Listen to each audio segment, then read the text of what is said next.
CMP believes that to grow a student's math ability, they need to expose students to information that's represented graphically, numerically, symbolically, and verbally, and this will help improve those procedural and conceptual skills.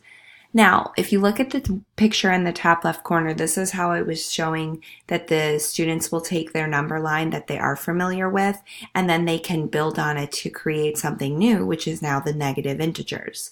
The image to the top right is now showing the relationship with those arrows as showing opposites between -3 and +3, -2 and +2.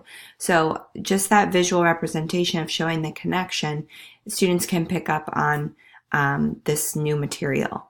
Now, in the bottom, if you look at the sauna picture, inside the sauna and outside in the snow, sometimes students can't visually connect with what a negative number represents. So as you can see, CMP decided to bring in temperature.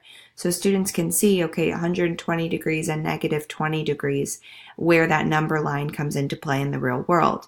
So taking that temperature gauge and then throwing it onto a number line, as you can see in the bottom right, that top one that says outside sauna.